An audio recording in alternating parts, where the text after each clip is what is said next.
आज का जो वचन है उसका शीर्षक है परमेश्वर की आवाज को सुनना।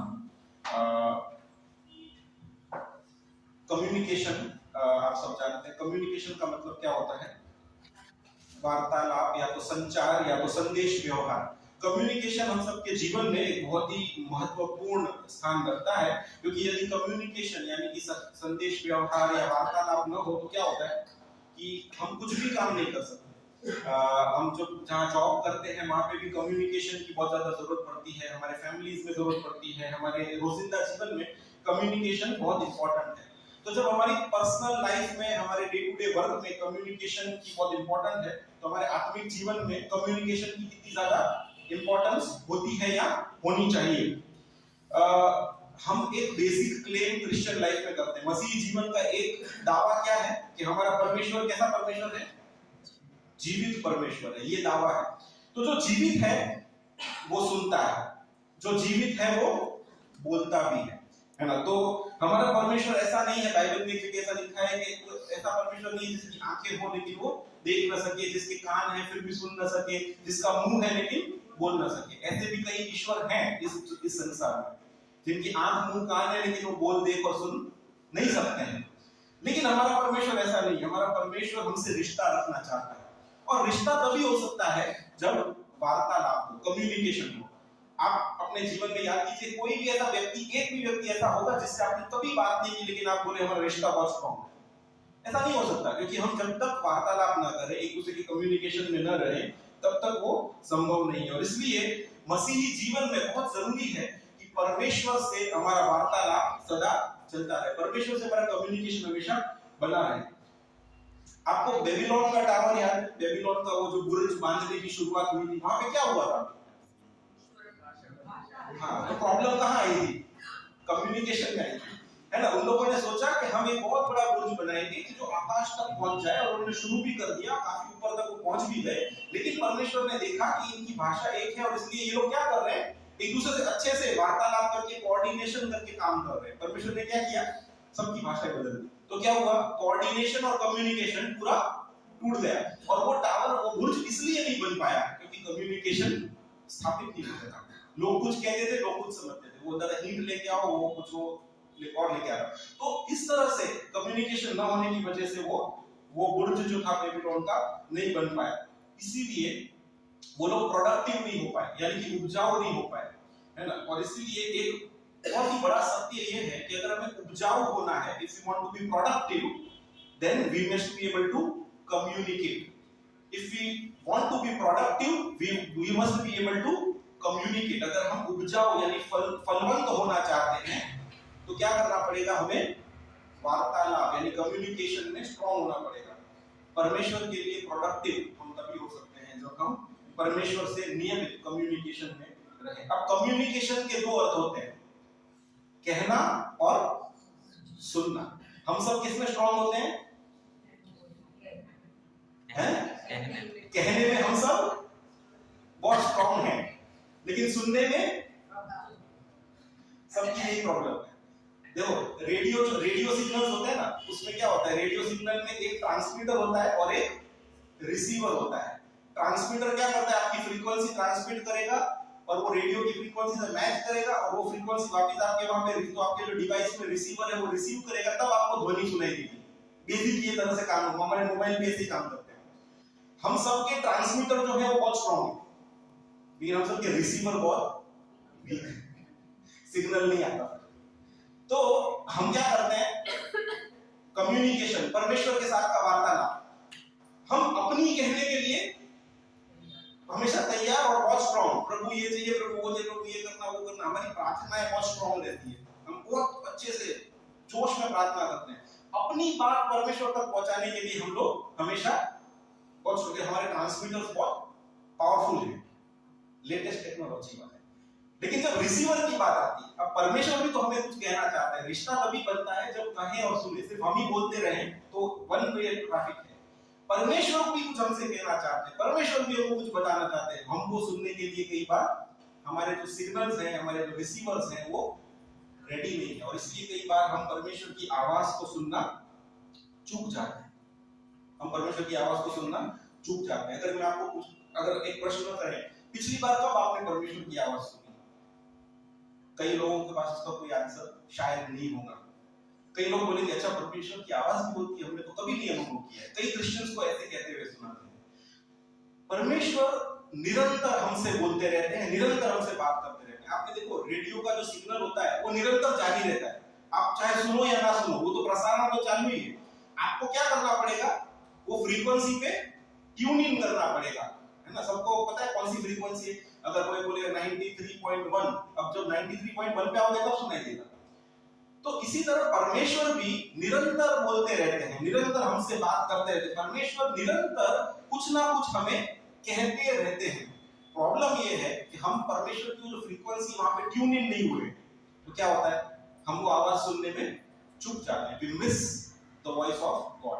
परमेश्वर की आवाज को हम मिस कर देते हैं। एक पति को ऐसा लगा कि उसकी पत्नी को सुनने की प्रॉब्लम होती है। उसको ऐसा लगा कि उसकी पत्नी को सुनाई नहीं, बहराश आती जा रही है। तो एक दिन उसने क्या किया, उसने सोचा मैं टेस्ट करूंगा कि मेरी पत्नी को कितना सुनाई देता है। तो एक दिन उसकी पत्नी किचन में काम कर रही थी और वो हॉल रूम में बैठा था। उसने आवाज लगाई अपनी पत्नी को, सुनती हो? सामने से कोई रिस्पॉन्स नहीं आया। उसको लगा नहीं, यहाँ से तो मेरी आवाज थोड़ा और नजदीक गया। फिर आवाज लगाई, सुनती हो? वहां से कोई रिस्पॉन्स नहीं आया। फिर थोड़ा और नजदीक गया, तीसरी बार, सुनती हो? और भी कोई रिस्पॉन्स नहीं आया। उसको लगा अब तो बिल्कुल केस गया है, एकदम पीछे जाके खड़ा हो गया। वहां से उसने बोला, सुनती हो? उसकी पत्नी ने बहुत शांति से पलट के पीछे बोला, मैं चौथी बार कह रही हूँ, कहिए। कई बार हमें लगता है परमेश्वर नहीं बोल रहे, प्रॉब्लम हमारे साथ, हम नहीं सुनते। हमको लगता है परमेश्वर बोल और सुन नहीं सकते, हमारी आवाज परमेश्वर तक जा ही नहीं रही और परमेश्वर रिप्लाई नहीं दे रहे हैं। हम कितनी प्रार्थना कर रहे हैं लेकिन क्यों रिप्लाई नहीं आ रहा है? प्रॉब्लम ये है, हम सुन नहीं रहे। तो आज जो बात के द्वारा मैं आप लोगों को एंकरेजमेंट देना चाहता हूं वो ये है कि हमारे मसीही संबंध में, परमेश्वर के साथ के जो संबंध में, हमें परमेश्वर की आवाज को सुनना बहुत ज्यादा जरूरी है। पुराने नियम की अगर हम बात करें, पुराने नियम में कई सारे ऐसे लोग थे जो परमेश्वर की आवाज को सुनते थे। हम आदम और हवा से शुरू करें तो बाइबल में लिखा है कि परमेश्वर उनसे क्या करता था, संगति करता था, उनसे मिलता था और वो परमेश्वर को सुनते और परमेश्वर को अपनी बातें बताते थे। फिर अब्राहम की बात करें तो परमेश्वर अब्राहम से फेस टू फेस बात करते थे, है ना, दर्शन देकर। अब्राहम और परमेश्वर के बीच के वार्तालाप बाइबल में उत्पत्ति में लिखे गए। नूह को भी परमेश्वर ने क्या कहा, कुछ कहा कि एक जहाज बना ताकि तेरे और तेरे परिवार का क्या हो, उद्धार हो, और वो बात नूह ने सुनी। मूसा को एक जलती हुए झाड़ के अंदर परमेश्वर ने क्या किया, दर्शन दिया, कहा मूसा मूसा, और मूसा ने क्या किया, सुना। इसी तरह एक छोटा सा बच्चा कई सालों बाद सो रहा था, परमेश्वर ने उसका नाम देकर उसको पुकारा, शमूएल शमूएल। शमूएल ने वो आवाज सुनी। ऐसे बहुत सारे लोग हैं जिन्होंने परमेश्वर की आवाज को कभी ना कभी अपने जीवन में सुना। परमेश्वर लोगों से बात करना चाहते हैं, परमेश्वर लोगों को अपनी बातें, अपने इरादे, अपने मार्ग, अपनी गति बताना चाहते हैं। और बहुत सालों बाद एक और नबी आया, उसका नाम था एलिया। उसने भी परमेश्वर की आवाज को सुना। आज इन सारी बातों पर हम दृष्टि कर रहे हैं कि परमेश्वर ने कैसे अपने लोगों से बात की। अगर हम नए नियम में आ जाएं, ओल्ड टेस्टामेंट से न्यू टेस्टामेंट में आते हैं, तो यीशु मसीह ने भी सुनने के विषय में बहुत सारी अलग अलग बातें कही हैं। आज हमने जो शास्त्र भाग पढ़ा, यूहन्ना उसका 10वां अध्याय 3 से 5, वहां पे क्या लिखा है, यूहन्ना 10 1 से 5, वहां पे एक चरवाहे और भेड़ की बात कही गई कि जो मुख्य द्वार से आता है वही चरवाहा है ना। क्या लिखा है यूहन्ना 10 में कि मैं उनसे सच कहता हूं कि जो कोई द्वार से भेड़शाला में प्रवेश नहीं करता परंतु किसी और से चढ़ाता है, वह चोर और डाकू है, पर द्वार से भीतर प्रवेश करता है वही चरवाहा है। उसके लिए द्वारपाल द्वार खोल देता है और भेड़ें उसका शब्द सुनती हैं। भेड़ों की एक खासियत है, आप भेड़ों को कभी आप रोड पे जाते हुए देखना, उनकी एक खासियत है, वो क्या करते हैं, उनका चरवाहा वो लकड़ी लेके आगे चलता जाता है और कुछ एक अजीब सी साउंड करता है। आपने कभी सुना होगा, वो उनकी भेड़ों की लैंग्वेज में ऐसे कुछ बोलता है और भेड़ों को समझ में आ जाता है कि ये हमारे चरवाहे की आवाज है। और भेड़ों को अगर वो भेड़ 25 फुट दूर भी होगी, 30 फुट दूर भी चल रही होगी, तो भी उस भेड़ को पता पड़ जाएगा कि वो किसकी आवाज है। अब आप कभी ट्राई करना, एक चरवाहा अपना भेड़ लेके जा रहा है, आप रिवर्स डायरेक्शन में जाना और उसके जैसी आवाज निकालना। आप वो जो बोल रहे हैं, जो भी करता है, आप भी ट्राई करना और रिवर्स डायरेक्शन में चलना। कोई भी भेड़ आपके पीछे नहीं आए। क्यों? प्रभु यीशु मसीह ने क्या कहा पता है? वो भेड़ें उसका शब्द सुनती हैं और अपने भेड़ों को नाम लेकर बुलाता है और बाहर ले जाता है। वो जब अपनी सब भेड़ों को बाहर निकल चुकता है तो उनके आगे आगे चलता है और भेड़ें उसके पीछे पीछे बोल लेती हैं, क्योंकि वे उसका शब्द पहचान। आप कोशिश करना कभी भेड़ों को अलग डायरेक्शन में ले जाने के लिए, वो आपके पीछे नहीं है। क्यों? क्योंकि वो अपने चरवाहे का शब्द पहचानती है। उसे पता है कि मेरा चरवाहा यही है और मुझे सिर्फ इसी के पीछे जाना है।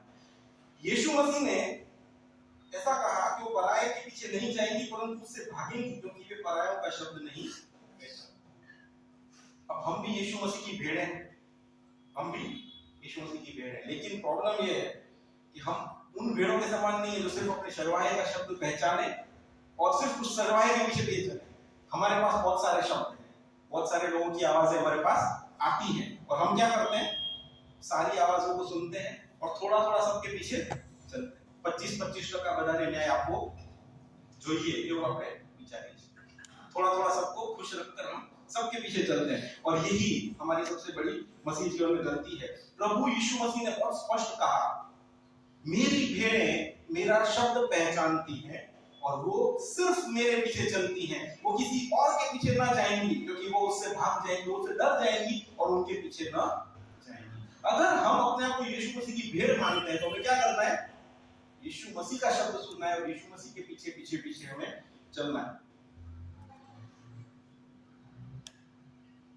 यीशु मसीह ने ये नहीं कहा कि मेरी भेड़ें मेरा शब्द सुन सकती हैं या सुने मेरा शब्द सुनना चाहिए। आप फिर से पढ़ेंगे अगर वहां पे यूहन्ना 10 उसकी 3री और 4थी और 5वीं आयत, वहां पे ऐसा नहीं कहा यीशु मसीह ने कि my sheep can hear my voice और my sheep should hear my voice.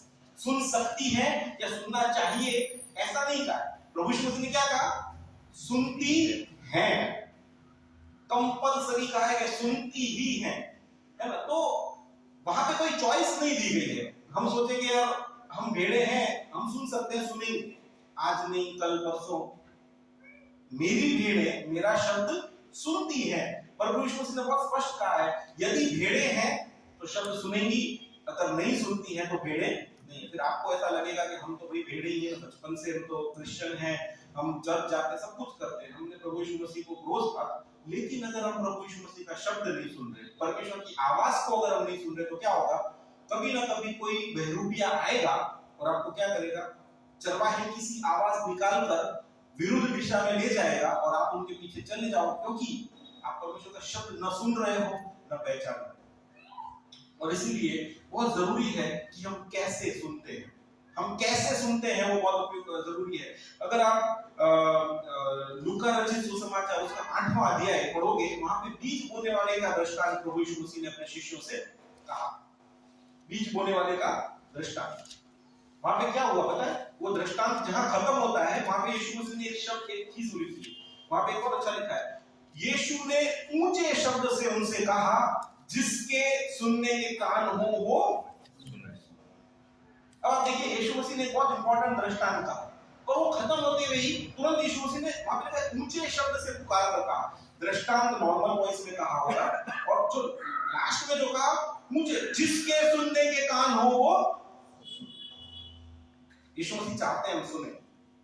और उसके बाद उस दृष्टांत का अर्थघटन भी यीशु मसीह ने अपने चेलों को दिया, है ना? और उसके बाद 15वीं आयत में शायद वहां पे फिर लिखा है कि इसलिए चौकस रहो कि तुम कैसे सुनते हो। 15वीं आयत में शायद लिखा है, चौकस रहो कि तुम कैसे सुनते हो। 2 बार एक ही अध्याय में यीशु मसीह ने सुनने के लिए हम पर जोर दिया। चौकस रहो कि तुम कैसे सुनते हो। जिस बात को इतनी ज्यादा महत्व दिया गया है, बाइबल में उसी बात को दोहराया गया है बार बार, जो बहुत ज्यादा इंपॉर्टेंट है हमारे लिए। यीशु मसीह ने 2 बार कहा, जिसके सुनने के कान हो वो सुन ले, और चौकस रहो कि तुम कैसे सुनते हो। प्रिय भाई और बहनों, प्रश्न मेरा आज ये है, हम क्या सुनते हैं, किसको सुनते हैं और कैसे सुनते हैं? क्या हम परमेश्वर की आवाज सुन पा रहे हैं हमारे जीवन में?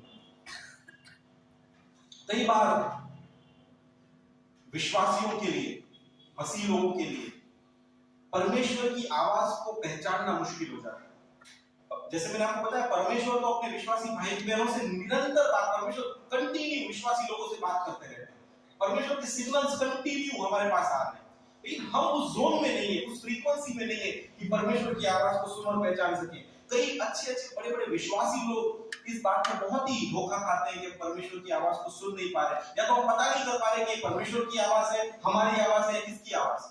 कई बार लोग अपनी मन की आवाज को परमेश्वर की आवाज ऐसे करके फॉलो करने लगते हैं।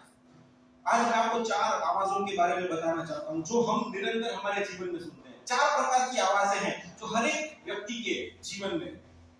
पहली परमेश्वर की आवाज, दूसरी शैतान की आवाज, तीसरी अन्य लोगों की आवाज, और चौथी अपने मन की आवाज। ये 4 प्रकार की आवाज निरंतर हम हमारे जीवन में सुनते हैं। पहली है परमेश्वर की आवाज। तो परमेश्वर की जो आवाज है उसको आदम और हवा सुना करते थे। आदम और हवा उस एदन वाड़ी में थे, तब परमेश्वर ने उनसे कहा कि ये जो फल है, इस पेड़ के फल को तू मत खाना, क्योंकि ये भले और बुरे के ज्ञान का फल है। और उन्होंने वो बातें सुनी, लेकिन सुनने में और अमल करने में फर्क होता है। उन्होंने वो बातें सुनी जरूर, लेकिन उन्होंने उस बात को ओबे नहीं किया। ओबीडियंस, अधीनता में वो लोग नहीं आए। और प्रभु यीशु मसीह ने तो यूहन्ना की सुसमाचार 15वें अध्याय 14वें पद में क्या कहा है? यदि तुम मेरे आज्ञाओं को मानोगे तो तुम मेरे मित्र ठहरोगे। अधीनता रिश्ते के साथ जोड़ दिया है। Without obedience there is no relationship. अधीनता के बिना परमेश्वर से कोई भी रिश्ता संभव नहीं है। और आदम और हवा का जो सबसे बड़ा प्रॉब्लम था वो ये था कि वो परमेश्वर की आवाज को सुना उन्होंने, लेकिन परमेश्वर की आवाज की अधीनता में कहीं ना कहीं वो लोग चूक गए। पवित्र आत्मा परमेश्वर का हमारे साथ निरंतर बात करता है। परमेश्वर का आत्मा में अगुवाई देना चाहता है, लेकिन अगर हम पवित्र आत्मा की कहीं भी बात के अधीन नहीं होते हैं तो क्या हो रहा है? हम आवाज सुन रहे हैं लेकिन अमल में नहीं ला रहे, तो हम क्या हो जाएंगे? कहीं ना कहीं हम पाप में गिर जाएंगे, जैसे आदम और हवा पाप में गिरे। दूसरी जो आवाज है वो शैतान की आवाज है। ये शैतान की आवाज बहुत ही भयानक है और इससे हमें बचना चाहिए।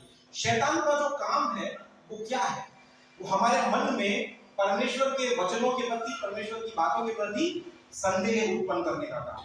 अब देखिए एदन वाड़ी में क्या हुआ? परमेश्वर ने आदम और हवा को एक वचन कहा, शैतान ने आके हवा से क्या बोला? क्या सच में परमेश्वर ने ऐसा कहा? Did God really say this? शैतान जो है वो एक चालाक, धोखा देने वाली आवाज। शैतान की जो आवाज है उसको आप ऐसे पहचान सकते हो कि वो एक चालाक और धोखा देने वाली आवाज है। वो आपके मन में हमेशा डाउट्स, संदेह क्रिएट करने वाली आवाज है। शैतान का जो स्ट्रॉन्गेस्ट वेपन है, आप देखिए शैतान का जो हथियार है ना, वो सबसे बड़ा हथियार क्या है पता है? उसकी चालाक, धोखा देने वाली आवाज, हिज स्नीकी वॉइस। उसकी जो आवाज है ना वो बहुत ही स्नीकी है। वो बहुत ही मधुरता से आपके कान में आके घुमा फिरा के शब्द बोलता है। आदम और हवा को उसने फिजिकली अटैक नहीं किया, आके उसने आदम और हवा से कोई युद्ध नहीं किया। यीशु मसीह जब 40 दिन के उपवास के बाद थक गए थे, यीशु मसीह पे आके उसने फिजिकली अटैक नहीं किया। क्या बोला? अपनी चालाक, धोखा देने वाली, लिखा है तू अपने आप को गिरा दे, परमेश्वर के दूत आएंगे तुझे बचाएंगे, तू पत्थरों को गोल रोटी बन जाए। चालाक, धोखा देने वाली आवाज शैतान हमें देता है, क्योंकि शैतान का काम ही है, वो धोखेबाज और झूठा है, वो चालाक है, वो चालबाज है, वो अनैतिक है, वो भ्रष्ट है। जैसे सांप को आपने देखा है, सांप कैसे अटैक करता है? सांप के मुंह के अंदर 2 बड़े-बड़े दांत होते हैं। वो जब काटता है वो दांत अंदर घुस जाते हैं और दांत के द्वारा वो जहर हमारे शरीर में पास हो जाता है। शैतान का भी वैसे ही, शैतान अपने मुख से अटैक करता है। वो ऐसी बातें हमें हमारे मन में डालता है और ऐसी बातें हमें कहेगा कि इसके द्वारा हम क्या हो जाएंगे? हम अपने आप को दोषित अनुभव करेंगे। अरे मैं तो बहुत बड़ा हूं। हम अपने आप को हतोत्साह, निरुत्साह अनुभव करेंगे, हम भ्रमित हो जाएंगे, हम डर जाएंगे, हम तनाव में आ जाएंगे। धोखे में डालना, तनाव में लाना, भ्रमित करना, हमें पापी करार देना, ये सब शैतान का काम। और उसके बिल्कुल विपरीत परमेश्वर की जो आवाज है वो हमें दोष मुक्ति का विश्वास देती है। परमेश्वर की जो आवाज है वो प्रोत्साहित करती है। परमेश्वर की आवाज हमें स्पष्टीकरण देती है। परमेश्वर की आवाज हमें आश्वस्त करती है। परमेश्वर की आवाज हमें शांति देने वाली आवाज। शैतान और परमेश्वर की आवाज के बीच का फर्क यही है कि शैतान हमेशा हमें कंडेम करता है, जबकि परमेश्वर हमेशा हमें रिडीम करता है। Condemnation versus redeem. और हमें इसलिए शैतान की आवाज को बहुत ही अलग से समझने की जरूरत है। शैतान की आवाज हमारे जीवन में चिंता लाती है, चोट, तकलीफ और दुख लाती है। परमेश्वर की आवाज हमारे जीवन में आराम, चंगाई और शांति को और आशा को लेकर आती है। यदि आपके मन में कभी ऐसे विचार आए कि जब आपको झूठ बोलने का मन करे, आपको किसी को धोखा देने का मन करे, कई बार हमारे मन में व्यभिचार के विचार आते हैं, कई बार हमारे मन में बुरी कल्पनाएं आती हैं, कई बार कई लोगों के मन में सुसाइड के विचार आते हैं, कई बार कई लोगों के मन में वल्गर इमेजिनेशंस आती हैं, तब आप जान लीजिए कि ये आपका मन नहीं है, ये शैतान है जो आपके मन में घुस चुका है। जब इस तरह के विचार आपके मन में आए, आप तुरंत समझ जाइए कि शैतान आपके मन में घुस रहा है या घुसने का प्रयत्न कर रहा है या घुस चुका है, क्योंकि ऐसे विचार सिर्फ शैतान लाता है। वो मारने के लिए, चोरी करने के लिए और नाश करने के लिए आता है। और ऐसे समय पे हम क्या कर सकते हैं? ऐसे समय पे हमें शैतान को मारना और भगाना है। कैसे भगा सकते हैं? वचनों के द्वारा। यीशु मसीह ने शैतान का सामना कैसे किया? लिखा है वचन के द्वारा। हम जब आपके मन में इस तरह के कोई विचार आए, और मैं आपको बताना चाहता हूं, इन तरह के विचारों से कोई भी अछूता नहीं है ना। चाहे वो पास्टर हो, बिशप हो, या चाहे कोई भी मिशनरी सेवक हो, कितना भी बड़ा विश्वासी हो, शैतान हर किसी के मन में घुसने का प्रयत्न जरूर करता है। मेरे मन में भी ऐसे विचार आएंगे, आपके मन में भी विचार आ सकते हैं, क्योंकि जब शैतान ने यीशु मसीह को नहीं छोड़ा, मैं और आप कौन है? शैतान हर व्यक्ति को परीक्षण में डालने की कोशिश जरूर करता है। अब ये हमारे ऊपर है कि हम परमेश्वर का इस हथियार को कितना उपयोग करते हैं और कैसे उपयोग करते हैं। जब शैतान कोशिश कर रहा है तो हमें क्या करना है? वचनों के द्वारा उसको भगा देना। हमारे मन में हम जब वर्शिप शुरू करेंगे, परमेश्वर की गाने और परमेश्वर की आराधना शुरू करेंगे, तो क्या होता है? शैतान को सरदर्द हो जाता है और शैतान तुरंत वहां से भाग जाता है। जब ऐसा कभी हो, शैतान की आवाज, अगर आपको लगे कि शैतान कुछ आवाज मेरे मन में डाल रहा है, आप इस तरह से शैतान को भगा सकते हैं। तीसरी जो आवाज है वो दूसरे अन्य लोगों की आवाज, जो सबसे ज्यादा हम सुनते हैं और सबसे ज्यादा फॉलो करते हैं। आदम पाप में इसलिए पड़ा क्योंकि उसने हवा की आवाज को सुना। हवा पाप में इसलिए पड़ी क्योंकि उसने सर्प की आवाज को सुना। एक दूसरे की आवाज को सुनकर हम कई बार पाप में गिर जाते हैं। शैतान बहुत चालाक, जब वो देखता है कि आपने उसको अपने मन से भगा दिया प्रभु का वचन बोलकर और स्तुति आराधना करके, तो क्या करेगा? अन्य लोगों के थ्रू आएगा। अब आपके अच्छे मित्र के द्वारा या आपके फैमिली के मेंबर्स के द्वारा वो आपको कुछ ऐसी बातें कहेगा जो धोखा देने वाली, भ्रमित करने वाली, परीक्षण में डालने वाली बातें। कई बार हम अन्य लोगों की बातों को सुनते हैं और उन बातों में पढ़कर हम क्या हो जाते हैं? शैतान के उस साजिश का शिकार हो जाते हैं। हम वो बातें मान लेते हैं और परमेश्वर की आवाज से दूर चले जाते हैं। शाऊल राजा जो था, उसने ऐसे ही किया। उसने लोगों की आवाज को सुना और वो परमेश्वर से दूर होता है। उसके सामने आप एग्जांपल लीजिए यीशु मसीह का। यीशु मसीह जो थे, उनको भी कई लोगों ने कई सजेशंस दिए। उनका खुद का चेला पतरस, वो चाहता था कि यीशु मसीह क्रूस पर चढ़े ही ना, वो राजा बनाना चाहता था यीशु मसीह को। प्रभु यीशु मसीह ने क्या बोला? प्रभु यीशु मसीह ने पतरस के मन के शैतान को भगा दिया। प्रभु यीशु मसीह ने पतरस को नहीं बोला, ए पतरस तू दूर जा। प्रभु यीशु मसीह ने क्या बोला? शैतान हमारी पाछड़ है। अन्य लोगों के मन में घुसकर शैतान आपको परमेश्वर के मार्ग से हटाने का प्रयत्न करता है। शैतान अन्य लोगों को अपना हथियार बनाता है, और वो लोग अच्छे लोग भी हो सकते हैं। पतरस तो बहुत अच्छा चेला था यीशु मसीह का, लेकिन उसके मन में घुसकर शैतान ने कोशिश की कि यीशु मसीह जो कार्य करने के लिए आए वो कार्य वो न करे। एक अलग प्रलोभन दिया, अरे तू राजा बन सकता है। सोचा है कभी? बलिदान देने से अच्छा राजा बन जाओ। यीशु मसीह जब क्रूस पर थे, शैतान अलग अलग लोगों के मन में घुस गया। एक वो चोर के मन में भी घुस गया। चोर ने बोला, अरे तू कैसा परमेश्वर का पुत्र है? यदि तू परमेश्वर का पुत्र है तो खुद को भी बचा और हमको भी बचा। शैतान उसके मन में से उठ बोल रहा था। वो नीचे खड़े थे और ठट्ठा मस्करी कर रहे थे, अरे मंदिर को 3 दिन में गिराकर खड़ा करने वाले क्या हो गया? शैतान।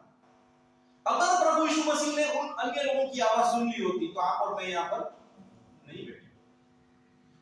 कब किसकी आवाज सुननी है वो हमें जानना है। मेरा कहने का ये मतलब नहीं है कि आप किसी की सलाह मत दें, आप ऐसा मत करना, क्योंकि बाइबल में भी लिखा है कि हमें अच्छे लोगों की, प्रभु के लोगों की सलाह सुननी चाहिए, सलाह मशवरा करना जरूरी है। लेकिन इसका मतलब ये नहीं कि आप किसी की भी बात सुनना बंद कर दें। लेकिन जब आपको कोई सलाह देता है, जब आपको कोई कुछ बताता है, आप किसी की आवाज सुनते हो, आपको उसे परमेश्वर के वचन के प्रकाश में रखकर देखना पड़ेगा कि क्या ये परमेश्वर का वचन और ये बातें मेल खाती। कई बार लोग अपने स्वार्थ के अनुसार, अपनी योजनाओं के अनुसार, अपनी युक्तियों के अनुसार आपको अलग अलग बातों में सलाह मशवरा देंगे, लेकिन सलाह वही सही है जो परमेश्वर के वचनों के। अय्यूब के पास 3 मित्र आए थे, 3 मित्रों ने उनको सलाह दी, अरे ऐसे नहीं वैसे, वैसे नहीं वैसे, लेकिन अय्यूब ने सुनी किसकी? चौथा व्यक्ति जिसने उसको परमेश्वर की सही मार्ग बताया। सुने सबकी, लेकिन परमेश्वर के वचन के अनुसार होना चाहिए, तभी वो सलाह परमेश्वर की ओर से। कई बार परमेश्वर अन्य लोगों के थ्रू भी बोलते हैं, कई बार परमेश्वर अन्य लोगों के थ्रू भी हमसे बात करते हैं, तब हमें वो जजमेंट, वो डिसर्नमेंट करना आना चाहिए, भेद करना आना चाहिए कि ये परमेश्वर की ओर से है और ये परमेश्वर की ओर से नहीं है। और वो कैसे कर पाएंगे? परमेश्वर के वचन के द्वारा। प्रभु का वचन कहता है, तेरा वचन मेरे पांव के लिए दीपक और मेरे मार्ग के लिए। इस ज्योति को साथ में लेकर चलेंगे तब हम वो कर पाएंगे। चौथी जो आवाज है वो हमारी खुद की आवाज, हमारी अंदरूनी आवाज। ये हमारी मन की जो आवाज होती है और परमेश्वर की जो आवाज है, इनके बीच में भेद करना मुश्किल हो जाता है। कई बार हमें लगता है कि हमारे मन में जो विचार आ रहे हैं परमेश्वर ही डालते हैं, परमेश्वर ही डालते हैं, और हमको लगता है कि ये परमेश्वर की आवाज है। अपनी खुद की आवाज और परमेश्वर की आवाज के बीच में भेद करना सबसे मुश्किल काम। लेकिन बाइबल में ऐसा लिखा है कि मन तो सबसे अधिक धोखा देने वाला है, उसको कौन परख सकता है? कई बार हमारा मन हमें धोखा देता है, और इसीलिए बाइबल में यह भी लिखा है कि हमें हर चीज को परख कर देखने की जरूरत है। But we must test the spirits, हमें हर तरह की आत्मा को परखने की जरूरत है, ऐसा बाइबल में लिखा है। हमारे मन की आवाज को भी हमें परखने की जरूरत है। कई बार आपके मन में कोई विचार आएगा, आपके पर्सनल परिस्थितियों के ऊपर आपको कोई विचार आएगा, आपको लगेगा प्रभु ने मुझे बताया, और आप उसमें चल अमल करना शुरू करो। जल्दबाजी न करें, अपने उस विचार को थामे रहें, उस विचार को लेकर परमेश्वर के पास जाएं। प्रभु क्या ये आपकी ओर से है? प्रभु क्या ये आप कहने मांग रहे हो? क्या ये आपने मुझे बताया है? यदि वो परमेश्वर की ओर से है, परमेश्वर निश्चित रूप से आपसे बात करेंगे, कुछ ना कुछ ऐसा परमेश्वर आपको बताएंगे कि जिससे आपको प्रतीति हो जाए कि परमेश्वर आपसे यही चाहते हैं। और अगर नहीं है तो परमेश्वर उससे विपरीत वचन भी आपको जरूर देंगे।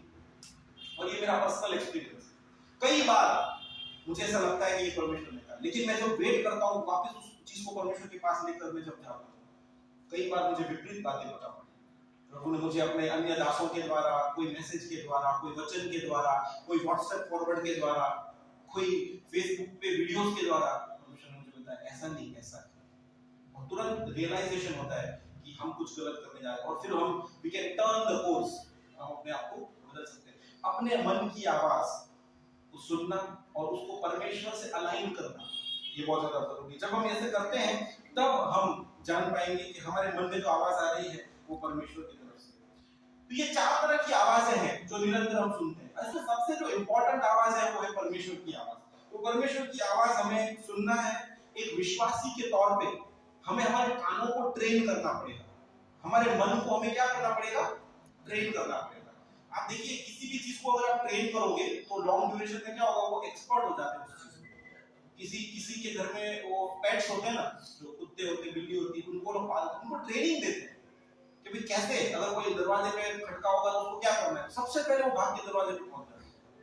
हम उसको बार बार नहीं बताना पड़ता, एक ही बार ट्रेनिंग में 2-3 बार ट्रेन करेंगे तो समझ में आ जाएगा, है ना।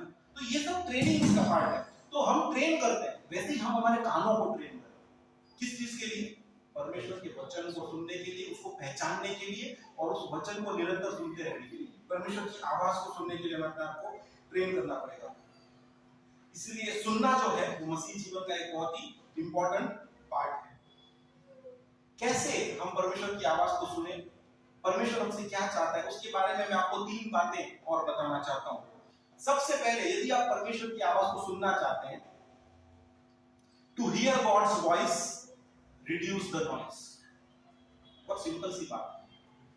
अगर परमेश्वर की आवाज को सुनना है, अपने आसपास के शोरगुल को आप कम कर दो। विश्वासी लोगों की सबसे बड़ी प्रॉब्लम यह है कि हम प्रभु में बहुत स्ट्रांग है, विश्वास में रहते हैं, बाइबल पढ़ते हैं, प्रार्थना करते हैं, क्वाइट टाइम सब कुछ करते हैं, लेकिन साथ साथ दूसरी भी चीजें होती करते हैं। हम दोनों चीजों को इक्वल रखते हैं, तब क्या होगा, चीजें बैलेंस आउट हो जाती है, किसी चीज को बढ़ने का मौका नहीं मिलता। बाइबल में लिखा है कि तुम आत्मा को ज्यादा पोषण दोगे तो आत्मा बलवंत होगी, यदि आप देह को ज्यादा पोषण दोगे तो क्या होगा। एक बार एक गांव में एक व्यक्ति था, उसके पास 2 कुत्ते थे, एक सफेद और एक काला। वो क्या करता था, कुत्तों की लड़ाई करवाता था और उससे वो क्या होता था, वो सब लोग बैटिंग करते थे उस पे कि कौन कौन जीतेगा। तो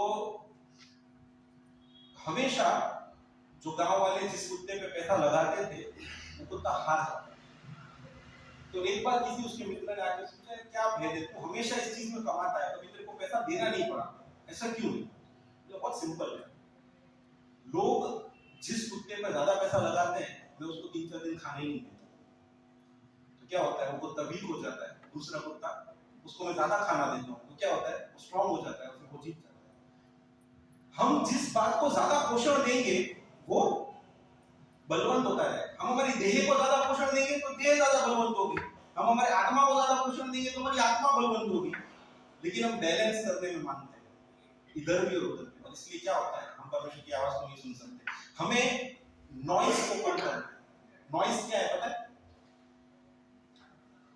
WhatsApp, Facebook, Twitter, LinkedIn, Instagram, YouTube, ये सब वॉइस है। ओटीटी की सारी channels, Disney, Hotstar, Amazon, prime, Netflix, ये सब वॉइस है। हमारे जीवन में इसका कितना प्रभाव है ये हमें सोचना पड़ेगा। कितना समय हम उधर दे रहे हैं, कितना समय हम इधर दे रहे हैं। आप जितना समय उधर ज्यादा दोगे, जितना समय इधर दोगे यहाँ। तो हमें नॉइज को कम करना है। जब तक हमारे जीवन में से ये शोर बकोर कम नहीं होगा, परमेश्वर की आवाज हमें सुनाई नहीं देने वाली। मैं आपको एक बहुत सुंदर एग्जांपल के द्वारा ये बात समझाना चाहता हूं, जो आज हमने पढ़ा पहला राजा उसका 19वां अध्याय। एलिया नामक एक नबी था, राइट। तो उसने क्या किया, वो अहाब और इजेबेल जो रानी थी उनको जाकर उसने क्या बोला कि उनके सामने उसने बोला कि तुम परमेश्वर से दूर हो और परमेश्वर को आएगा। उसने उनको कन्फ्रंट किया जाके। और फिर एक बार ऐसा हुआ कि बाल जिनकी वो लोग उपासना करते थे, अहाब और इजेबेल, उसके 450 प्रबोधकों को एलिया ने क्या किया, मार दिया। आपने वो पढ़ा होगा इस बात में, है ना। जब ऐसा हुआ तो इजेबेल रानी को बहुत गुस्सा आया। पहला राजा 19वां अध्याय 3 और 4 आयत में बातें लिखी। इजेबेल रानी को बहुत गुस्सा आया, उसने क्या बोला कि मैं भी तुझे इसी तरह से मार दूंगी। और एलिया बहुत घबरा गया। और क्या हुआ, एलिया अपने प्राणों को लेकर भागा। और वो अपने प्राण के लिए इतना चिंतित हो गया कि वो भागते भागते बहुत ही मूर्छित हो गया, निराश हो गया, हतोत्साह हो गया। और उसने क्या किया, परमेश्वर से कहा, प्रभु मुझे मृत्यु दे। आप देखिए एलिया जैसा एक व्यक्ति जो इतना पावरफुल परमेश्वर का नबी और प्रबोधक, कितने बड़े बड़े चमत्कार उसने किए, है ना। बाल के 450 प्रबोधकों को उसने अकेले हरा दिया परमेश्वर के सामने। लेकिन वो भी निराश हो जाता। क्यों? क्योंकि उसने किसकी आवाज को सुना, अन्य लोगों की, इजेबेल रानी की आवाज को। शैतान इजेबेल से होकर बोला और उसने क्या किया, उसकी आवाज को सुना और वो निराश हो। और उसने परमेश्वर को, प्रभु बहुत हुआ, बस अब मुझसे नहीं होगा, अब तो मुझे मौत दे दे। लेकिन हमारा जो परमेश्वर है वो बहुत ही अत्यंत दयालु और अनुग्रहकारी परमेश्वर, वो हमें छोड़ नहीं देता। जब एलिया ने ऐसा किया तो हम क्या देखते हैं आगे, 2 बार परमेश्वर ने क्या किया, एलिया को भोजन कराया। एलिया के पास परमेश्वर का दूत भोजन लेकर आया, बोल के उठकर खा। एलिया ने खाया। फिर दूसरी बार उसको बोला, उठकर खा, क्योंकि तुझे बड़े लंबे सफर पर जाना है। क्योंकि परमेश्वर एलिया को बताना चाहते थे कि अभी मेरा जो कार्य है तेरे साथ वो खत्म नहीं हुआ है, अभी मुझे और काम करना है, अभी तुझे मेरी आवाज और सुननी है। अभी तक तू सुनता आया है, यहाँ पे कहीं डिस्ट्रैक्शन आ गया, एक रुकावट आ गई है, ठीक है। तूने मेरी आवाज सुनते सुनते सुनते सुनते अन्य किसी की भी आवाज सुन ली है, नो प्रॉब्लम। वापस परमेश्वर एलिया को वापस लाना चाहते हैं। परमेश्वर को कहते हैं, उठकर खा, क्योंकि तुझे लंबी। और फिर वहां पर लिखा है कि वो भोजन करने के बाद 40 दिन और 40 रात तक एलिया को भोजन करने की जरूरत नहीं पड़ी। और वो 40 दिन 40 रात तक चलता रहा। कहां पहुंचा, होरेब पर्वत पर पहुंचा। क्यों? क्योंकि उसको भी ये बात समझ में आ गई कि मैंने कहीं ना कहीं किसी और की आवाज तो सुनी है, लेकिन मेरा परमेश्वर अब भी मेरे साथ है, और उसने अपना समर्पण वापस दिखाया। जहां वो निराश हो गया था, एक तरफ अपनी मौत मांग रहा था, उसने क्या बोला प्रभु को? प्रभु में जाऊं, और वो उठ के चल दिया। 40 दिन 40 रात तक चलता हुआ वो अपने विचलित मन को लेकर कहां पहुंचा? होरेब पर्वत पर पहुंचा, और वहां परमेश्वर की आवाज सुनने के लिए वो राह देखता है। प्रिय भाइयों और बहनों, क्या हमारा समर्पण एलिया जैसा है? हम कई बार डिस्ट्रैक्ट हो जाते हैं हमारे लाइफ में, कई बार हमारे जीवन में अन्य आवाजों को सुनकर, शैतान की आवाज को सुनकर, हमारे मन की आवाज को सुनकर हम डिस्ट्रैक्ट हो जाते हैं। पर क्या जब प्रभु की आवाज फिर से हमारे पास आती है, हम वापस एलिया जैसे समर्पित लोग हैं कि नहीं प्रभु, मैं वापस तैयार हूं, तू वापस मुझे अपनी आवाज सुना। और वो आवाज एलिया वहां रोतेम वृक्ष के नीचे बैठकर नहीं सुन सकता था। अगर वो वहीं बैठा रहता तो वो अभी भी उस इज़ाबेल रानी की आवाज उसके कान में गूंजती रहती, या शैतान की आवाज उसके कान में गूंजती रहती। परमेश्वर को चाहिए था कि एलिया अगर वापस परमेश्वर की आवाज सुनना चाहता है तो वो नॉइस में से बाहर आए, शोर बकोर में से, अन्य बातों की, अन्य आवाजों के शोर में से वो बाहर आए और एक शांत जगह पर जाए। इसलिए परमेश्वर उसे कहां ले गए?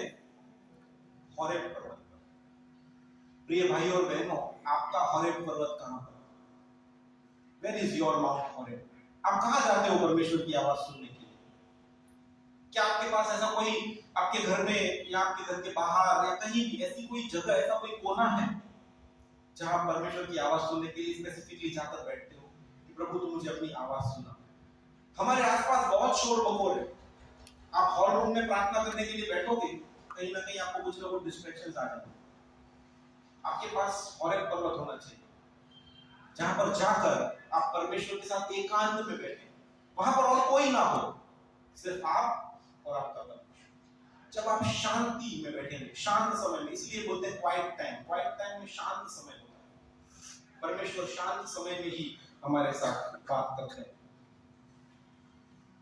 इसलिए हमारा होरेब पर्वत कहां है वो हमें सोचने की जरूरत। यदि नहीं है तो मैं आपको एनकरेजमेंट देना चाहता हूं, आप एक ऐसी जगह ढूंढिए अपने घर में, आपके आसपास, जहां भी आपको अच्छा लगता हो, जहां पे शांति, और आप वहां जाकर बैठिए, परमेश्वर से वार्तालाप कीजिए, क्योंकि हमारे आसपास का शोर कम होगा, तभी हम परमेश्वर की आवाज को सुन पाएंगे।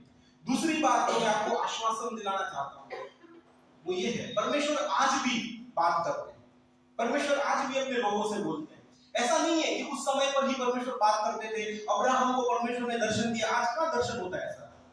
हम कई लोग ऐसा बोल रहे हैं अब्राहम से तो परमेश्वर फेस टू फेस बात करते थे, आज का ऐसा, अरे आज नहीं होता तो कोई बात नहीं, उस समय पे होता था।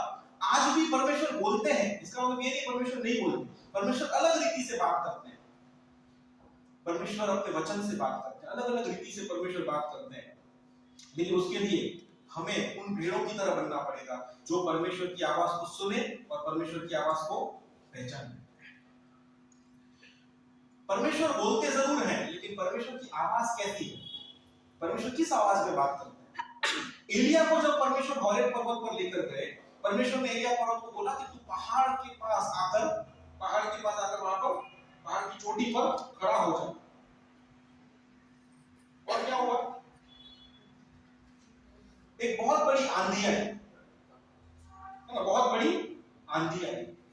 वहां पे लिखा है वो आंधी इतनी बड़ी थी कि चट्टानों के टुकड़े टुकड़े कर देगा, इतनी बड़ी पवन। परमेश्वर उसमें था। फिर क्या हुआ? एक बड़ा धरतीकंप हुआ, बहुत बड़ी गर्जना हुई, धरतीकंप से पूरा पहाड़ हिल गया। क्या परमेश्वर उसमें थे? फिर क्या हुआ?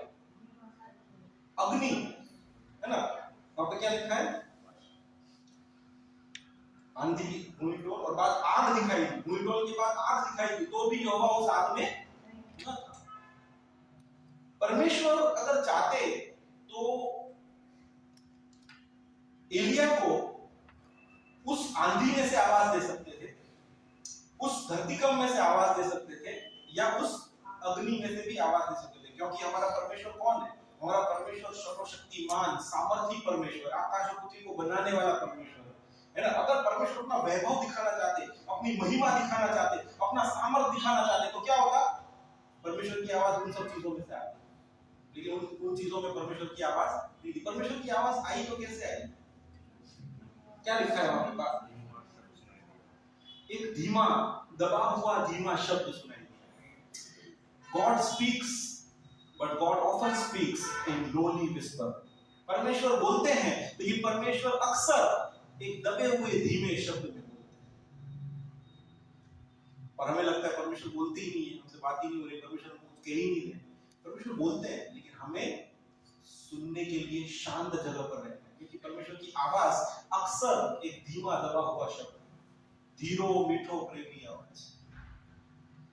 हम ट्रैफिक में होंगे और बोलेंगे प्रभु आपकी आवाज, हो सकता है कि हमारे मन में प्रभु कुछ विचार आए, लेकिन हमें परमेश्वर से मिलने के लिए, परमेश्वर से बात करने के लिए एकांत चाहिए। परमेश्वर की आवाज को सुनने के लिए हमें शांत समय चाहिए, तब परमेश्वर हमसे बात करेंगे, क्योंकि परमेश्वर की जो आवाज है वो अक्सर एक धीमा दबा हुआ शब्द है। परमेश्वर ने उस धीमे दबे हुए शब्द से एलिया से क्या पूछा? क्या पूछा? एलिया, एलिया तेरा यहां क्या काम? गुजराती में बोले तू અહીંયા શું કરે છે? तू यहां क्या कर रहा है एलिया? परमेश्वर जब इस तरह के सवाल करते हैं, बाइबल में जहां जहां इस तरह के सवाल लिखे हैं, मैं जब ये पढ़ता हूं मेरे रोंगटे खड़े होते हैं। सच में मुझे बहुत बहुत भय लगता है। परमेश्वर जब ऐसा पूछे कि तू यहां क्या कर रहा है, क्या परमेश्वर को नहीं मालूम? सर्वज्ञानी परमेश्वर, सर्वव्यापी परमेश्वर, सर्वसमर्थ परमेश्वर, जो सब कुछ जानता है ना, सबका पहले से ज्ञान रखने वाले परमेश्वर जब आपसे पूछे कि तू यहां क्या कर रहा है, ये बहुत भयानक सवाल है, घबरा देने वाला सवाल। ऐसा ही सवाल आदम और हवा से पूछा गया। आदम तू क्या है? परमेश्वर को जैसे पता ही नहीं है कि आदम छुपा हुआ है, क्या है? काइन को परमेश्वर ने पूछा, काइन तारो भाई हाबेल क्या है? परमेश्वर को नहीं पता था कि क्या काइन ने क्या किया। जब वो सर्वशक्तिमान परमेश्वर, सर्वज्ञानी परमेश्वर आपसे इस तरह के सवाल पूछे, तो हमें बहुत ज्यादा चेत जाने की जरूरत है, हमें बहुत ज्यादा सावधान होने की जरूरत है। क्यों? क्योंकि कहीं ना कहीं कुछ ना कुछ हमने ऐसा किया है जो परमेश्वर की इच्छा और परमेश्वर की आज्ञा के विरुद्ध है, परमेश्वर के शब्द के विरुद्ध कुछ ना कुछ हमने किया है। एलिया ने इज़बेल का शब्द सुना, परमेश्वर का शब्द नहीं सुना, वो जाकर निराश हो गया, परमेश्वर से मृत्यु मांगा, अपनी सेवकाई को भूल गया, अपनी मिनिस्ट्री से दूर जाके एक पेड़ के नीचे जाकर बैठ गया, उदास होकर परमेश्वर को बोलने लगा, प्रभु बस हुआ, अब मुझे मृत्यु दे दो। प्रभु ने उससे पूछा, एलिया तू यहाँ क्या कर रहा है, तेरा यहाँ क्या काम? हमें ये बात समझने की जरूरत है, जब परमेश्वर इस तरह के प्रश्न हमें पूछते हैं, हमें सावधान होने की जरूरत है। वापस हमें परमेश्वर के शब्द पे अपना ध्यान केंद्रित करने की जरूरत है। जो तीसरी बात है, परमेश्वर आपका उपयोग करना चाहते हैं। God is not done with you yet. परमेश्वर का प्रयोजन आपके लिए अभी खत्म नहीं हुआ है, एलिया के लिए भी खत्म नहीं हुआ। अगर आप 15वीं कलम से आगे पढ़ेंगे, जब परमेश्वर ने एलिया से बात की, एलिया तू यहाँ क्या कर रहा है, उसके बाद परमेश्वर ने एलिया को वापस अपनी सेवकाई में पुनः स्थापित किया। एलिया का काम वहां खत्म नहीं हुआ था। एलिया को परमेश्वर ने कहा, एलिया वापस जा, और एलिया वापस गया। फिर से उसी अहाब और इज़बेल रानी के सामने जाकर उसने उन्हें ललकारा। फिर से परमेश्वर का वचन उसने अहाब और इज़बेल को बताया। इतना ही नहीं, एलिया के द्वारा परमेश्वर ने 2 राजाओं का अभिषेक करवाया, नए राजाओं का, हजाएल और येहू, उसका अभिषेक एलिया ने किया। उसके बाद एक और सेवक को एलिया ने तैयार किया, जिसका नाम था एलीशा, है ना। पर हमको कई बार ऐसा लगता है, बस प्रभु बहुत हुआ, अब नहीं। परमेश्वर बोलता है, अभी I am not done with you, अभी मेरा प्रयोजन तुझसे खत्म नहीं हुआ। हमें परमेश्वर की आवाज को सुनते रहने की जरूरत है। जैसे एलिया ने सुना, हम सबके जीवन में निराशा आ सकती है, हम सबके जीवन में कभी उत्साह हमारा कम हो सकता है, हमारी जो स्पिरिट है कभी ना कभी डाउन आ सकती है। लेकिन ऐसे समय में और ज्यादा जरूरत है कि हम परमेश्वर की आवाज को सुने, अन्य आवाजों को हम न सुने, उन आवाजों से दूर जाके वापस परमेश्वर के पास आए और ये जानने का प्रयत्न करें कि परमेश्वर मेरे जीवन से आपका प्रयोजन क्या है। प्रिय भाई और बहनों, क्या आप परमेश्वर की आवाज को सुन रहे हैं? क्या अपने जीवन में, मसीह जीवन में आप परमेश्वर की आवाज को पहचान रहे हैं? बहुत जरूरी है कि हम हमारे जीवन में परमेश्वर की आवाज को सुने, पहचाने और उस आवाज के अनुसार हम हमारे जीवन में कार्य करें। परमेश्वर आपसे बात करना चाहता है। परमेश्वर का कुछ ना कुछ उद्देश्य आपके जीवन के लिए है। परमेश्वर कैसे हमसे बात करते हैं? परमेश्वर अपने वचन के द्वारा हमसे बात करते हैं। आपके जीवन में भी आपने अनुभव किया होगा, कई बार जब हम दुखी होते हैं, परेशान होते हैं, विचलित होते हैं, निराश हो जाते हैं, कई बार हमारी परिस्थितियां ऐसी होती हैं, हम डिप्रेशन में रहते हैं, कई बार फाइनेंशियल प्रॉब्लम्स में हम आ जाते हैं, तो क्या होता है? परमेश्वर का कोई ना कोई वचन हमारे मन में आता है, या हमारे मन में आता है, या किसी और के द्वारा, या किसी ना किसी रीति से परमेश्वर को कोई ना कोई वचन हमें मिलता है, और हमें क्या मिल जाता है? सामर्थ्य। ऐसा कई बार हुआ। कई बार एक्सेप्ट उस परिस्थिति के लिए परमेश्वर का क्या वचन है, परमेश्वर ने मुझे बताया। आपके साथ भी ऐसे होता होगा। ये परमेश्वर की आवाज है जो परमेश्वर आपको बताना चाहते हैं। परमेश्वर और कैसे बात करते हैं? परमेश्वर अपने गीतों के द्वारा, अपने स्तोत्रों के द्वारा। जब हम वर्शिप में होते हैं, जब हम वर्शिप में अपना ध्यान परमेश्वर की ओर केंद्रित करते हैं, कभी ना कभी, कहीं ना कहीं, कोई ना कोई वर्शिप का सॉन्ग, उस सॉन्ग की कोई ना कोई लिरिक्स ऐसी होगी जो आपके दिल को बहुत ज्यादा सुकून देगी, आपके दिल को सांत्वना, शांति, दिलासा, हिम्मत देगी। परमेश्वर में आपके विश्वास को और ज्यादा दृढ़। परमेश्वर अपने वचनों के द्वारा, परमेश्वर अपने गीतों के द्वारा, स्तोत्रों के द्वारा भी परमेश्वर हमसे बात करते हैं। और कैसे परमेश्वर हमसे बात करते हैं? ड्रीम्स एंड विजन्स, स्वप्न और दर्शन के द्वारा परमेश्वर हमसे बात करते हैं। कई लोग ड्रीम्स एंड विजन्स में मिस्टेक करते हैं। ड्रीम वो होता है, स्वप्न वो होता है जो नींद में आता है, विजन वो होता है जो हम जागते हुए देखते हैं। कई बार लोग बोलते, प्रभु ने मुझे दर्शन दिखा था। मैं उनसे पूछता हूँ, क्या आप जग रहे थे? अगर आप जग रहे थे और प्रभु ने दर्शन दिया, वेरी गुड, वो दर्शन है। लेकिन अगर आप रात में सो रहे थे और प्रभु ने आपको कुछ बताया, तो वो ड्रीम है ना? याकूब को जो हुआ था बेतेल पे, जहां पे उसने जो जगह का नाम बेतेल रखा, वो क्या था? वो ड्रीम था, स्वप्न था। यूसुफ को जो आते थे वो क्या थे? स्वप्न थे। लेकिन मूसा को जो मिला वो क्या था? वो दर्शन, क्योंकि वो जागरूक था और उसने अपनी आंखों से देखा। अब्राहम को जो प्रभु मिलते थे वो क्या था? दर्शन था। पौलुस दमस्क के मार्ग पे जा रहा था, उसको जो हुआ वो क्या था? दर्शन था। तो ड्रीम्स एंड विजन्स में डिफरेंस है। अगर आपको प्रभु आपसे आपके स्वप्न में बात करे, बहुत अच्छी बात है। कभी कोई परिस्थितियों के विषय में, प्रभु अपनी योजनाओं के विषय में, प्रभु आपसे क्या चाहते हैं, कई बार अलग अलग स्वप्न हमें आते हैं। उस स्वप्नों को हमें क्या करना चाहिए? अर्धघटन करना चाहिए। अगर आप अर्धघटन नहीं कर सकते तो आप परमेश्वर के किसी व्यक्ति के पास जाइए। आपको जो लगता हो कि प्रभु के सेवक हैं, प्रभु के दास हैं, मुझे बता सकते हैं, उनके पास से हो सकता है प्रभु उनके द्वारा आपको उस स्वप्न का अर्धघटन दे, जैसे उस राजा को दिया था दानियल के द्वारा। और चौथी बात, परमेश्वर अपनी परिस्थितियों के द्वारा हमसे बात करते हैं। हमारे जीवन में जो परिस्थितियां आती हैं, कई बार वो इसलिए होती है कि परमेश्वर हमसे कुछ बात करना चाहते हैं। कई बार जब हम नहीं सुनते हैं तो परमेश्वर क्या बोलते हैं? लाउड स्पीकर लेकर बात करते हैं। हमारे जीवन में जो सिचुएशंस हैं, हमारे जीवन में जो परिस्थितियां हैं, वो शायद परमेश्वर का लाउड स्पीकर हो सकते हैं। परमेश्वर चाहते हैं कि हम वापस अपना ध्यान परमेश्वर पे केंद्रित करें। कई बार अच्छी और बुरी परिस्थितियां हमारे जीवन में इसलिए आती हैं क्योंकि हम परमेश्वर की आवाज को सुने और उसके द्वारा परमेश्वर के पास वापस आके परमेश्वर की इच्छा के अनुसार कार्य करें। तब क्या होता है? परमेश्वर हमसे वापस बात करना शुरू करते हैं और हम परमेश्वर की महिमा को देखने पाते हैं। प्रिय भाइयों और बहनों, हमारा परमेश्वर जीवित परमेश्वर, हमारा परमेश्वर मृत नहीं। हमारा परमेश्वर ऐसा परमेश्वर नहीं जो स्वर्ग में बैठकर बहुत खुश है अपनी राज सिंहासन पर, अपने वैभव में, अपनी महिमा में, उसके पास सब कुछ है, दूत उसके आसपास पवित्र पवित्र पवित्र सेनाओं का देव यहोवा कहते हुए थकते नहीं है। उसको परमेश्वर दूत उनकी स्तुति आराधना, परमेश्वर के पास सब कुछ है। लेकिन हमारा परमेश्वर ऐसा परमेश्वर नहीं है जो इन सब बातों से सेटिस्फाई होकर अपनी जगह पर ही बैठा रहे और आनंदित रहे। मुझे क्या मिला, क्या हो रहा है? हम बहुत तुच्छ लोग हैं भाई और बहनों। बाइबल में भजन संहिता 8 में लिखा है कि मनुष्य क्या है कि तू उसकी सुधि लेता है? मनुष्य कौन है कि तू उसका स्मरण रखता है? हम क्या हैं भाई और बहनों? लेकिन फिर भी हमारा परमेश्वर जीवित परमेश्वर है, वो रिश्ता रखने वाला परमेश्वर है, वो बातचीत करने वाला परमेश्वर। इसलिए वो चाहता है कि हम परमेश्वर के साथ एक जीवित रिश्ते में रहें। जीवित रिश्ता तभी होगा जब बातचीत होगी। बातचीत का मतलब हमारी कहना और परमेश्वर से सुनना। कहने में हम लोग सब काफी एक्सपर्ट हैं, सुनने में एक्सपर्टीज डेवलप करने की जरूरत है। आज से हमें ये कोशिश करनी है कि जितनी एक्सपर्टीज कहने में है उतनी एक्सपर्टीज हमारी सुनने में भी बनती जाए।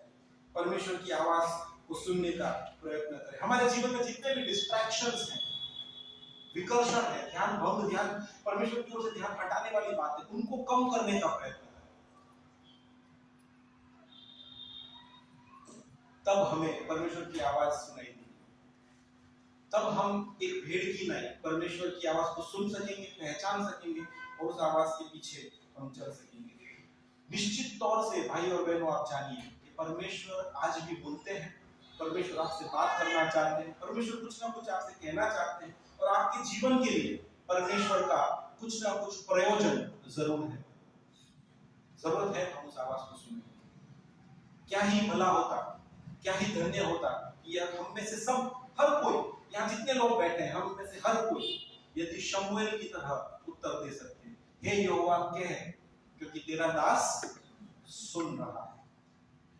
शमूएल का जो उत्तर था वो हमारा उत्तर भी होना चाहिए। हे यहोवा कह, क्योंकि तेरा दास सुन रहा है। आज परमेश्वर ने फिर से आपसे बात करने का प्रयत्न किया। Again God has tried to speak to you. अभी आपने सुना तो बहुत अच्छा है।